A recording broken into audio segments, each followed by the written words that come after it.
નમસ્તે મિત્રો, ચિત્ર જોઈ અને લખવાનું છે મિત્રો. તો જોઈ લે, આપણને અહીંયા ચિત્રો આપ્યા છે 6. તો પેલા ચિત્રમાં શું કરે છે તો કે સાવરણીથી વાળે છે, પછી હાથ ધોવે છે, પછી પપ્પાને પાણી આપે છે, પછી ડીશ પ્લેટ સાફ કરે છે, પછી પંખીઓને દાણા નાખે છે અને બેગ ભરે છે. તો અહીંયા નીચે આપણે લખવાનું છે તો કે હું હાથ ધોવું છું. તો આવી રીતે ઉદાહરણ પ્રમાણે લખવાનું છે. તો અહીંયા શું લખવાનું છે તો કે હું વાળું છું, પહેલામાં એમ લખીશું. પછી હું હાથ ધોવું છું, પછી હું પ્લેટ સાફ કરું છું, પછી હું પંખીઓને દાણા નાખું છું, પછી હું પપ્પાને પાણી આપું છું, અને હું મારું બેગ જાતે તૈયાર કરું છું. બરાબર, આવી રીતે 6 વાક્યો તમારે લખવાના છે. ચિત્રમાં બતાવેલ દરેક કામમાં એક એક ક્રિયા ઉમેરીને કહો. ઉદાહરણ તરીકે હું મહેમાનોને પાણી પાઉં છું, પછી ગ્લાસ પાછા લઈ જાઉં છું, તો કે હું હાથ ધોઉં છું, પછી નળ બંધ કરી દઉં છું. એવી રીતે લખવાનું છે. પછી કે હું બેગ ભરું છું, તો કે હું ચોપડા ભરું છું અને પછી બીજા વધારાના ચોપડા વ્યવસ્થિત મૂકી દઉં છું. બરાબર, હું પંખીઓને દાણા નાખી બરાબર ટોપલી પાછી પોતાની જગ્યાએ રાખી દઉં છું. તો એવી રીતે મિત્રો તમારે દરેકમાં એક એક ક્રિયા ઉમેરી અને તમારે લખવાની છે. દાખલા તરીકે બીજો જો તમને ઉદાહરણ દઈએ તો કે હું પ્લેટ સાફ કરી પ્લેટને વ્યવસ્થિત જગ્યાએ મૂકી દઉં છું. હું કચરો વાળી સાવરણી વ્યવસ્થિત જગ્યાએ રાખી દઉં છું. બરાબર, હું બેગ તૈયાર કરી બેગ વ્યવસ્થિત જગ્યાએ રાખી દઉં છું. બરાબર, એવી રીતે તમે એક એક ક્રિયા ઉમેરી શકો છો. પછી છે વિવિધ કામ દર્શાવતી 10 ચિઠ્ઠી બનાવીને લાવવાનું. આમ વિવિધ કામ કરતા હોય બરાબર. પછી રમત રમાડવાની છે.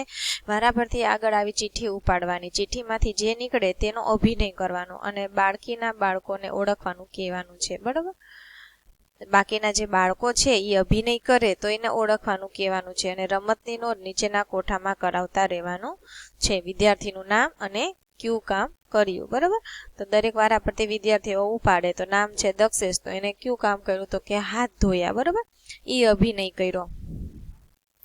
પછી હોય મનીષ, હોય તો નામ લખવાનું મનીષ, અને બીજું અભિનય હોય તો કે કચરો વાળ્યો, એનો અભિનય કરવાનો હોય તો કચરો વાળ્યો એવું આપણે લખવાનું છે. એવી રીતે વિવિધ 10 ચિઠ્ઠીઓ લઈ અને નામ લખવાના. બરાબર, અભિનય કરવાનો છે અને બાકીના જે બાળકો છે એ અભિનયનું ઓળખી દેશે.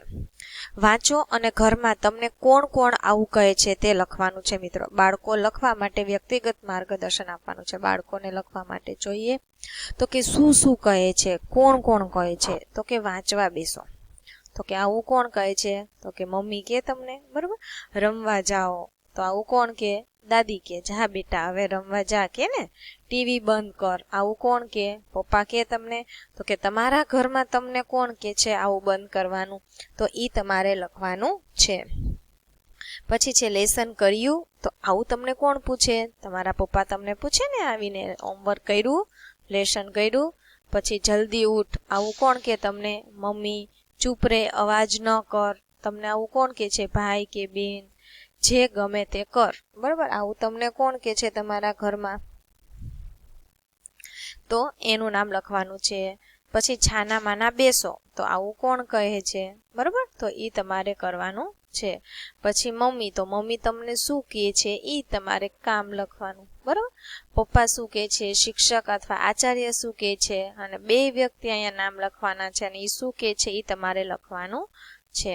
પછી જે તમને જે કહે છે તે કેનારની જેમ વર્ગમાં જ કહેવાનું છે. બરાબર, એટલે કે મમ્મી કેમ બોલે છે તો કે અલ્યા સુગ્નેશ હવે વાંચવા બેસ, એમ કે હવે છાનો માનો બહુ થઈ ગયો, હવે લખવા બેસ, હોમવર્ક કર.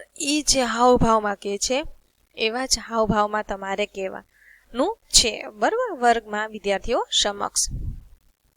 પછી છે મિત્ર ગીત આપ્યું છે, જોઈ લઈએ, આપણે ગીત ગાઈ લઈએ.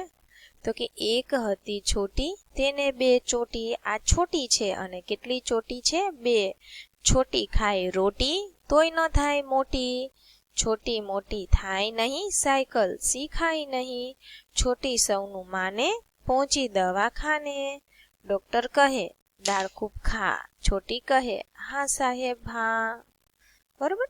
છોટી હતી તો એ વધતી નહોતી. બરોબર. રોટલી ખાતી હતી તો એ વધતી નહોતી. તો એને સાયકલ શીખવી હતી તો એ નાની હતી તો સાયકલ કઈ રીતે શીખાય? તો બીજાનું માની જાય, સૌનું માની જતી હતી તો એને કીધું તું દવાખાને જા. તો છોટી છે એ દવાખાને જાય છે તો ડોક્ટરને કહે છે. બરોબર. તો ડોક્ટર શું કહે છે કે તું દાળ ખૂબ ખા. દાળ ખાવાનું કહે છે તો છોટી કહે છે કે હા સાહેબ હા હું દાળ ખાઈશ. બરોબર. જો મિત્રો, મોટું થવા માટે આપણા શરીરને બધા જ પોષક તત્વો મળી રહે એટલા માટે બધો જ ખોરાક ખાવો જોઈએ. એકલી રોટલી ન ખાવી જોઈએ, એકલા ભાત ન ખાવા જોઈએ. બરોબર.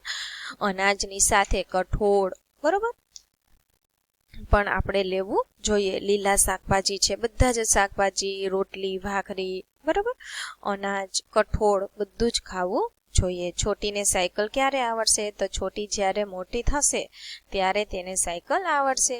છોટીએ જલ્દી મોટી થવું હોય તો તેણે શું કરવું જોઈએ? છોટીએ જો જલ્દી મોટું થવું હોય તો તેણે દાળ, રોટલી, શાક, ભાત બધું જ ખાવું જોઈએ. ડોક્ટરે છોટીને શી સલાહ આપી? તો કે ડોક્ટરે છોટીને દાળ ખાવાની સલાહ આપી. ડોક્ટરે છોટીને આ સલાહ શા માટે આપી હશે? કેમ કે શરીરના વૃદ્ધિ અને વિકાસ માટે પ્રોટીન પણ જરૂરી છે. મિત્રો, પ્રોટીન શેમાંથી મળે આપણને? કઠોળમાંથી મળે છે. બરોબર. તો આવી રીતે કઠોળ, અનાજ બધાની સાથે લીલા શાકભાજી, બધા શાકભાજી ખાવા જોઈએ. ત્યારબાદ જોઈએ મિત્રો, લખો રોજ ખવાય, ક્યારેક ખવાય, ક્યારે ન ખવાય. બરોબર. તો કે રોજ ખવાય તો કે શાક છે. બરોબર. દાળ, શાક છે, પછી ભાત, પછી રોટલી બરોબર, ભાખરી એ રોજ ખાઈએ આપણે. ખીચડી રોજ ખાઈએ ને, રોજ ખવાય ના. પછી ક્યારેક ખવાય તો કે આપણે દાળ ભાત ક્યારેક ખાતા હોય, રોજ ન ખાતા હોય તો કે દાળ ભાત છે. બરોબર. પૂરી છે, તમે અહીંયા પૂરી લખી શકો છો. પૂરી,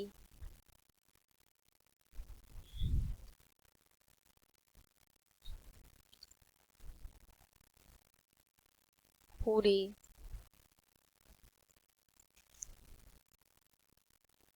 ક્યારેક ખાતા હોય એ પૂરી. પછી ભજીયા, પૂરી, ભજીયા, પછી કઢી આ તમે ક્યારેક ખાવ છો. બરોબર. પછી ક્યારે ન ખવાય તો કે મગફળીના ફોતરા, સીતાફળના બીજ, લખોટી, પછી બોરના ઠળિયા. બરોબર. આવું આપણે ક્યારેય ખાતા નથી. પછી ખજૂરના ઠળિયા, બોરના ઠળિયા. પછી તમને તમારા મમ્મી પપ્પા શું શું ખાવાની ના પાડે? તો જોઈએ.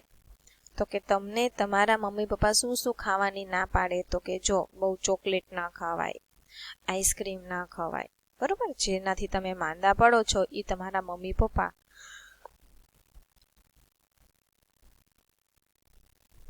ખાવાની શું પાડે? ના પાડે. બરોબર.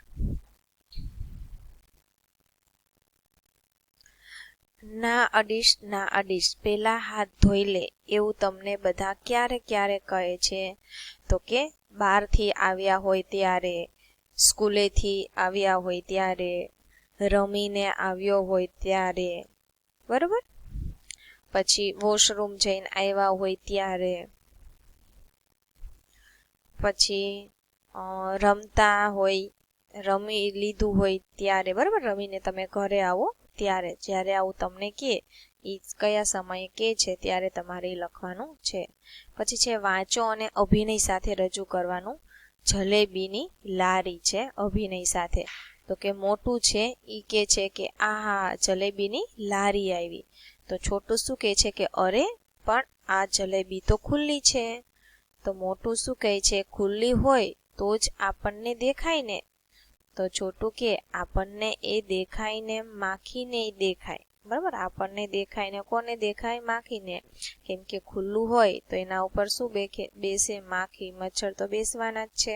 તો મોટું કે એમાં વચ્ચે માખી ક્યાંથી આવી? તો છોટું કે વચ્ચે નહીં, લારી સાથે. જોને લારી પર કેટલી બધી માખીઓ બણબણે છે. તો મોટું કે છે કે છી છી, તો જલેબી ખવાય જ નહીં. તો છોટું કે છે કે જલેબી તો ખવાય, પણ આવી ખુલ્લી જલેબી ન ખવાય.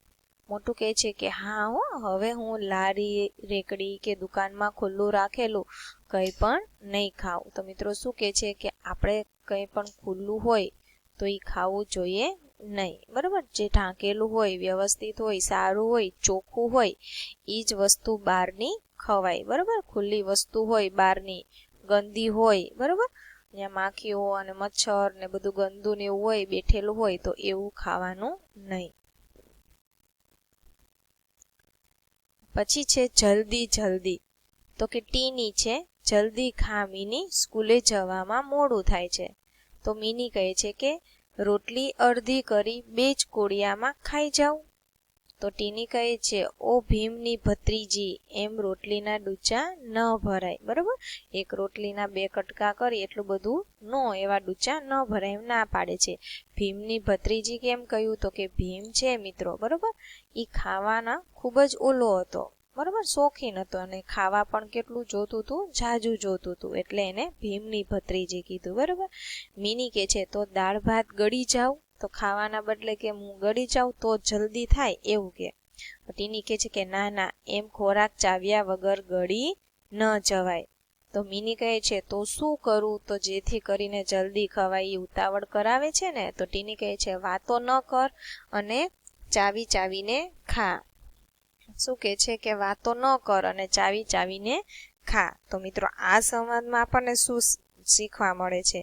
તો કે આપણે ખોરાક છે એ ખાવાનો ખરો, પણ મિત્રો ચાવીને ખાવાનો, થોડોક થોડોક ખાવાનો. બરાબર, જાજો બધો ન ખવાય, ડૂચા ભરીને ન ખવાય, ચાવીને ખાવાનો, ગળી નહીં જવાનો. બરાબર, એમાં ટીની અને મીનીની વાત ઉપરથી આપણને એ જાણવા મળે છે.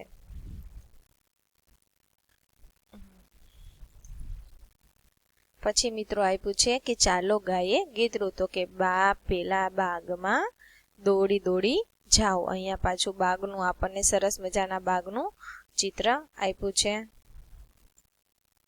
તો અહીંયા આપણો આ એકમ મિત્રો શું થઈ ગયો? પૂરો થઈ ગયો. આપણા એકમનું નામ હતું કામ કરીએ કલક કલક. બરાબર, તો આવી અહીંયા 10મો એકમ પૂરો થાય છે અને કલોલની બધા જે ચેપ્ટર 10 છે એ અહીંયા પૂરા થઈ જાય છે. બરાબર, અસ્તુ, જય હિન્દ, જય ભારત.